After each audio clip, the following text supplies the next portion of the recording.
Hello दोस्तों, स्वागत है आप सभी को हमारे YouTube channel engineer civil knowledge में। आज हम लोग बात करेंगे आरसीसी का। ये आरसीसी का पार्ट 13 है और इसमें हम बात करेंगे कंटिन्यूस स्लैब को कैसे डिज़ाइन करते हैं। तो चलिए शुरू करते हैं। गाइस, अगर अभी तक आपने हमारे यूट्यूब चैनल को सब्सक्राइब नहीं किया तो प्लीज़ सब्सक्राइब कर ले। यहाँ पे सिविल इंजीनियर से रिलेटेड वीडियोस आते रहते हैं। तो चलिए स्टार्ट करते हैं।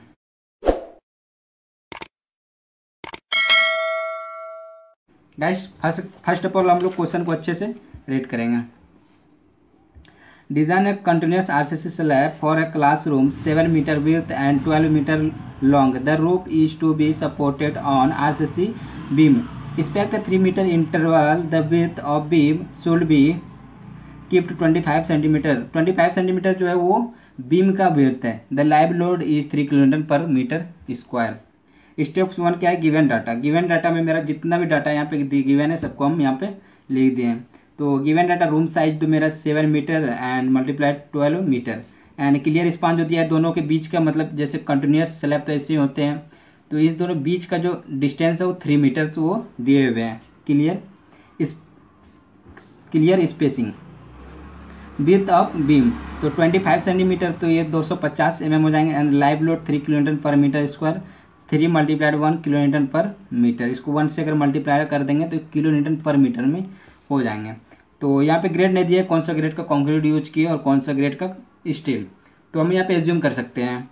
M20 ग्रेड हम कंक्रीट एज्यूम किए एंड Fe415 हम स्टील एज्यूम किए, तो हो जाएंगे FC के 20 न्यूटन पर mm square and Fe415 Newton पर mm स्क्वायर।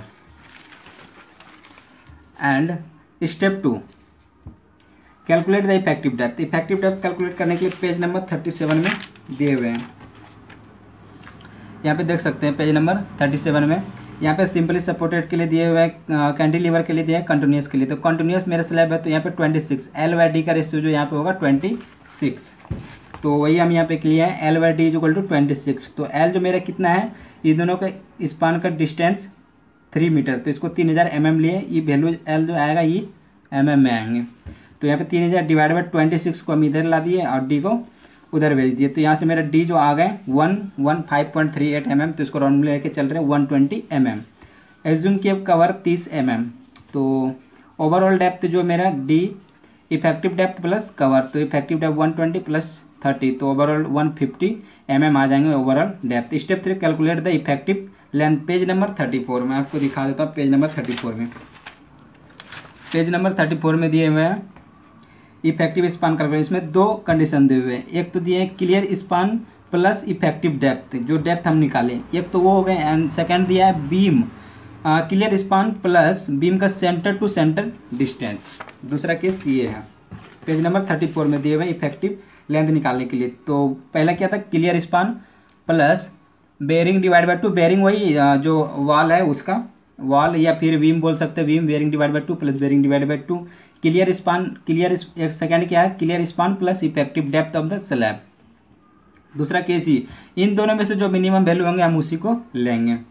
तो मेरा 300 mm क्या दिया है, सेंटर टू सेंटर डिस्टेंस, यहाँ जैसे आप देख सकते हैं सेंटर टू सेंटर। तो हमको क्या चाहिए, कंडीशन में क्या था, पेज नंबर IS कोड में क्या बोला है, क्लियर स्पान। तो पहले हमको क्लियर स्पान निकालना पड़ेगा। तो क्लियर स्पान निकालने के लिए हमको इन दोनों के बीच का जो डिस्टेंस है बीम को छोड़ के, तो बीम को छोड़ क्लियर स्पान निकालने के लिए टोटल इसका सेंटर टू सेंटर 3000 mm है, तो माइनस कर देंगे। तो इसका जो विड्थ दिए हुए 250, इसको डिवाइड कर देंगे 2 से, इसको 250 डिवाइड बाई 2, 125, तो 3000 में माइनस कर देंगे 125, यहाँ पे आ जाएंगे क्लियर स्पान 2750 mm, तो मतलब 2.75 मीटर। ये हो गया क्लियर स्पान मेरा आ गया। अब पहला केस में रख देंगे क्लियर स्पान, यहाँ पे दिया क्लियर स्पान प्लस बेयरिंग कितना था 0.25, मतलब 250 डिवाइड बाई 2 प्लस 0.25, सब मीटर में हम रखे हैं, डिवाइड बाई 2। तो यहाँ से जो आ गया मेरा पहला वैल्यू जो आया 3 मीटर आया। एंड अगेन रखेंगे clear span 2.75 metre plus effective depth of slab. Effective depth कितना निकला था मेरा 120 mm, तो यहाँ पे मीटर में रखें 0.10, तो यहाँ से दूसरा वैल्यू मेरा आ गया 2.87 मीटर। तो यहाँ पे दोनों में से जो मिनिमम वैल्यू है वो वैल्यू को लेंगे। तो hence take effective length equal to effective हो जाएगा 2.87, मैं इस वैल्यू को कंसिडर किया तो 2870 mm। एंड स्टेप 4, स्टेप 4 क्या है, लोड कैलकुलेशन। लोड कैलकुलेशन में क्या क्या होता है, dead load, live load, finishing load. तो डेड लोड क्या है, B D into L into 25। 25 क्या डेंसिटी ऑफ कंक्रीट, तो बी हम 1 मीटर के लिए कर रहे हैं इसलिए 1 मीटर। एंड ओवरऑल डेप्थ, यहाँ पे overall depth dead load calculate कर रहे हैं 0.150 मल्टीप्लाइड एल, लेंथ कितना 1 metre into 25 density of concrete, तो ये आ गया 3.75। Finishing load 1 kilo newton per metre assume किए हम। And live load 3 kilo newton per metre, ये गिवन में है क्वेश्चन में। एंड W1 जो होता है मेरा, W1 जो होता है dead load plus finishing load, मतलब उसका खुद का वेट जो होता है वो W1 होता है। तो W1 मैंने यहाँ पे टोटल कैलकुलेट कर लिया 4.75। तो डिज़ाइन लोड हमको बनाना है इस W1 को। डिज़ाइन लोड बनाने के लिए क्या करना पड़ता है हमको, फैक्टर ऑफ सेफ्टी से मल्टीप्लाई करना पड़ता है 1.5 फैक्टर ऑफ सेफ्टी। तो 4.75 मल्टीप्लाइड बाई 1.5, तो ये आ जाएंगे 7.125 kilo newton per metre. WU1 जिसको डिज़ाइन लोड या फिर अल्टीमेट लोड बोलते हैं। और W2 क्या है, लाइव लोड। तो लाइव लोड ये W1 और W2 हम यहाँ पे इसलिए कर रहे हैं क्योंकि कंटिन्यूस स्लैब में जो मोमेंट निकालते हैं मैक्सिमम बेंडिंग मोमेंट, उसमें ये यूज होंगे। तो W2 लाइव लोड दिए हुए हैं, इसको भी हम डिज़ाइन लोड बनाएंगे। तो डिज़ाइन लोड बनाने के लिए हम फैक्टर ऑफ सेफ्टी से मल्टीप्लाई कर दिए हैं, तो ये आ गए 4.5 kilo newton per metre. Step 5 calculate the maximum bending moment. Maximum bending moment निकालने के लिए MU का फार्मूला जो होता है तो वो WU1 L effective square divide by 10 plus WU2 L effective square divide by 9। ये कंटिन्यूस स्लैब के लिए होता है या कंटिन्यूस बीम। तो यहाँ पे ऑल वैल्यूज को हम पुट कर रहे हैं, तो ये मेरा आ गया MU 9.97 kilo newton metre. Then calculate shear force calculate करने के लिए फार्मूला चेंज हो जाते हैं। जो हम सिंपली सपोर्टेड कैंटिलीवर में पढ़ रहे थे वो फार्मूला अलग केसेस के लिए था, ये कंटिन्यूस के लिए अलग केसेस है। तो यहाँ पे BU के 0.6 L effective WU1 plus WU2, सब चीज़ मेरे को पता है, WU1 पता है, WU2 भी पता है, L इफेक्टिव भी हम निकाल चुके हैं।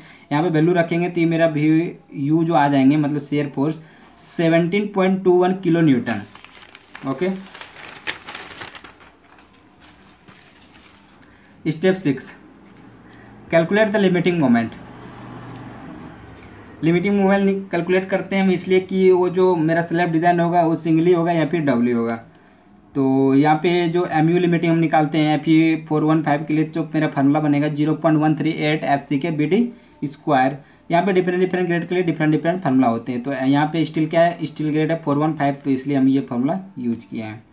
तो MU लिमिटिंग का ऑल वैल्यूज हम पुट करेंगे, तो यहाँ पे जो MU लिमिटिंग आ जाएगा वो 39.74 किलो न्यूटन मीटर।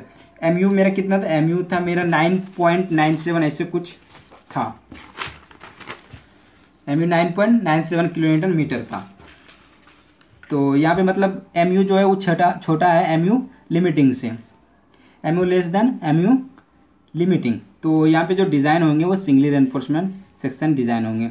तो स्टेप 7 के कैलकुलेट द AST कैलकुलेट करना। AST का फॉर्मूला होता है हमको पता है 0.5 FCK FY bracket 1 minus under root 1 minus 4.6 MU FCK BD square B into D. यहाँ पे ऑल वैल्यूज हम जानते हैं, MU भी जानते हैं, B भी जानते हैं, D FCK grade of concrete भी जानते हैं, FY भी जानते हैं, ग्रेड ऑफ स्टील भी जानते हैं।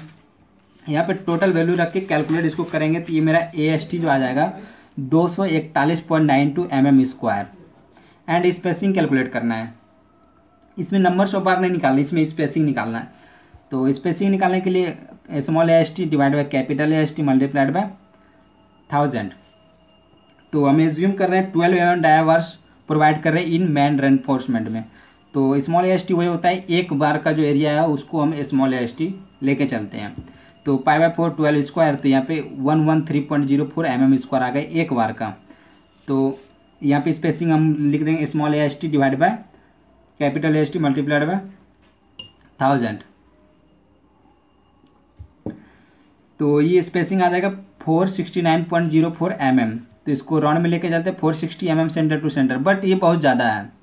तो बहुत ज़्यादा है तो इतना ज़्यादा नहीं होना चाहिए। तो हम यहाँ पे क्या करें, check for spacing, IS code में भी है। कैलकुलेट, पहला क्या है, 3 केसेस है। एक कैलकुलेट, जितना हम कैलकुलेट किए स्पेसिंग 460 mm। एंड सेकेंड जो 3 टाइम मल्टीप्लाई कर देंगे इफेक्टिव डेप्थ से। तो 3 मल्टीप्लाई इफेक्टिव डेप्थ 120 दिया जाएगा 360 mm। थर्ड क्या है 300 mm जो है, तो इन तीनों में से जो मिनिमम वैल्यू है हम उसी को लेंगे स्पेसिंग में। तो यहाँ पे टेक मिनिमम वैल्यू, तो यहाँ पे पेंसिल में लिख सकते हैं provide 12 mm dia bars at the rate 300 mm centre to centre as a main reinforcement. Okay, step 9, calculate the area of distribution bar. Distribution bar या फिर मिनिमम रेनफोर्समेंट, तो AST मिनिमम यहाँ पे कैलकुलेट कर रहे हैं, तो AST minimum 0.12% for HYSD bar के लिए है, और माइल्ड स्टील के लिए 0.15% होते हैं। तो यहाँ पे मेरा क्या है, HYSD बार है, हाई स्ट्रेंथ डिफॉर्मेशन, तो इसलिए हम 0.12% यूज कर रहे हैं। तो AST मिनिमम कैलकुलेट करने के लिए हमको B इंटू डी, तो B का वैल्यू भी हम जानते हैं, D का वैल्यू भी हम जानते हैं, ओवरऑल डेप्थ 150, तो यहाँ से AST मिनिमम जो आ जाएगा 180 mm²। इसका भी हमको स्पेसिंग निकालना है। स्पेसिंग निकालने के लिए small AST divide by capital AST multiplied by 1000। Assume यहाँ पे कर रहे हैं मिनिमम बार जो डिस्ट्रीब्यूशन बार है उसमें हम एज्यूम कर रहे हैं 10 mm डाया वार्स यूज कर रहे हैं। तो AST π/4 10², तो एक बार का जो एरिया आ गया वो आ गया 78.5 mm²। Spacing small AST divide by capital AST multiplied by 1000, तो यहाँ पे 436.1, ये भी बहुत ज़्यादा है, तो हम डायरेक्ट यहाँ पे चेक नहीं किए, डायरेक्ट हमने यहाँ पे 300 mm रख लिए सेंटर टू सेंटर स्पेसिंग। तो यहाँ पे लिख सकते हैं providing 10 mm dia bars at the rate 300 mm centre to centre in distribution bar. Okay, step 10, check for shear. आप शेयर फोर्स को चेक कर रहे हैं। नॉमिनल शेयर जो टाउ भी है पेज नंबर 72 में है, फार्मूला दिए है tau v is equal to VU upon B into D. मैं आपको पेज नंबर 72 दिखा देता हूँ।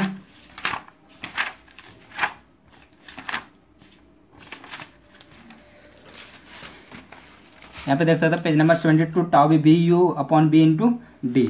यहाँ पे VU हम पहले कैलकुलेट कर चुके थे, 17 पॉइंट कुछ आए थे, तो यहाँ पे हम 17.21 मल्टीप्लाइड बाय 10⁻³ और डिवाइड बाय B जो मेरा 1 मीटर के लिए कर रहे हैं, D जो क्या है इफेक्टिव डेप्थ 120, तो यहाँ पे आ जाएंगे टाउ भी जो आ जाएंगे 0.143 न्यूटन पर mm²। देन सेकेंड क्या है, percentage of steel, page number 73 में दिए हुए हैं, पेज नंबर 73, यहाँ पे परसेंटेज ऑफ स्टील निकालने का फॉर्मूला दिए हुए हैं। तो AST divide by B into D multiplied by 100। अब यहाँ पे जो हम AST निकालेंगे, तो AST जो मेरा AST प्रोवाइडेड AST हम उसी AST को लेके चलेंगे, क्योंकि हम जो पहले निकाले थे स्पेसिंग मेरा कुछ और निकला था, इसलिए हम जो स्पेसिंग जो हम करंट लेके जो चल रहे हैं 300 mm, तो उसके लिए फिर हम AST कैलकुलेट कर लें जो हम एक्चुअल में प्रोवाइड कर रहे हैं। तो एरिया ऑफ स्टील प्रोवाइडेड जो है मेरा, तो हम एरिया जो एक्चुअल में जो प्रोवाइड किया हम उसका पहले निकालेंगे। प्रोवाइडेड एरिया जो है area of 1 bar divide by spacing, तो AST प्रोवाइडेड जो है 113.04 डिवाइड बाय स्पेसिंग प्रोवाइड कितना किया हम, पहले तो निकला था 400 कुछ निकला था, हम उतना तो लेके नहीं चल रहे, इसलिए 300 लेके चले 300, और 1 बार का एरिया कितना निकला था मेरा 12 mm के लिए 113.04 मल्टीप्लाइड बाय 1000।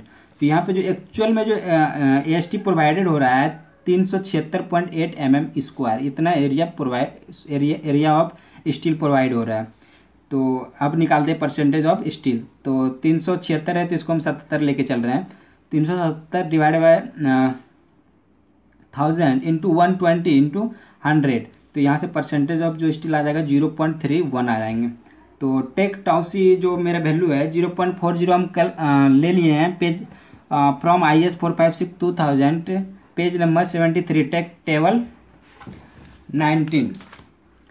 19 में हम यहाँ से ले लिए हैं। तो यहाँ से परसेंटेज ऑफ जो स्टील जो मेरा आया है वो 0.31, तो 0.31 यहाँ पे डायरेक्ट में वैल्यू नहीं दिए हुए हैं, तो यहाँ पे क्या थे 0.25 दिए हुए हैं और 0.5, तो इन दोनों के बीच वैल्यू आएंगे। तो 0.25 का 0.25, तो इसका वैल्यू M20 के लिए कितना आ रहा है 0.36 एंड 0.5 के लिए आ रहा है 0.48, मतलब इन दोनों के बीच का वैल्यू आएगा। तो इन दोनों का बीच का वैल्यू हम यहाँ पे डायरेक्टली ले लिए हैं 0.4, टाउ सी का वैल्यू 0.4 न्यूटन पर mm। तो from IS code table number 90 में दिए हुए हैं, आप वहाँ से ले सकते हैं।